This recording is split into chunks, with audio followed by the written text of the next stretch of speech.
Abang, aku ada jumpa link iPhone murah tu. Kau rasa boleh percaya ke tak? Aku rasa jangan tekan dulu kau masa tu link scammer. Tapi kan, iPhone aku pun dah retak dah. Boleh Daripada beli. kau beli yang murah punya, baik kau beli betul-betul kedai Rio. Weh, aku rasa aku nak beli juga tu. Tengok iPhone aku ni dah macam apa dah. Jangan dengar cakap aku, jangan degil. Dah kau, link ni confirm trusted punya. Dah aku nak order terus. Alamat,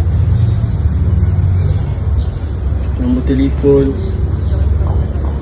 bank. Dah, kau tunggu lah. Phone aku phone baru 16 Pro Max bos. Okey, kita tengok Okay.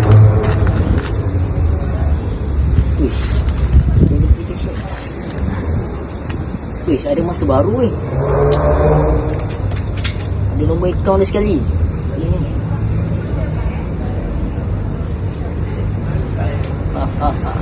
Tunggu kan kau. Aku dah dapat nombor akaun kau. Habis lah duit dalam akaun kau. 1 week later. Jangan. Tolong aku dah. Jadi sekejap, kau kenapa ni? Kau tahu tak? Aduh, dah kalah dah. Kau ingat tak hari tu aku beli phone kan? Yang pakai link yang kau kata jangan tu kan? Aku menyesal tu buat. Pasal Benda tu scam kau tahu. dah kata dengan kau dah, kau tak dengar cakap aku. Aku letak nombor akaun aku. Dah kata dah dengan kau. Gaji Jangan aku tekan, bulan jangan ni, gaji aku bulan ni habis kau tahu, habis.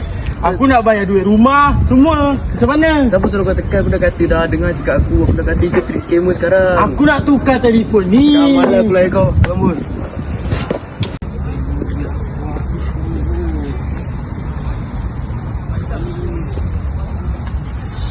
Gaji baru masuk bulan ni, duit dah habis dah. Mana aku nak bayar rumah semua. Bro, kau ada masalah ke? Tak, hari tu aku ada jumpa link iPhone murah. Aku tekan lah nak beli. Dah kena scam, habis duit dalam barang tu. Aku ingat iPhone second hand, iPhone murah kan. Aku dah isi nombor account semua dah. Tahu-tahu bulan ni habis tu duit aku semua. Macam mana ni? Ya bro, zaman sekarang ni main scammer. Jadi kali kau belum berhati-hati lah.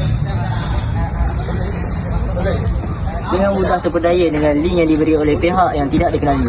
Ingatlah, sentiasa berwaspada. Berfikir dulu sebelum bertindak.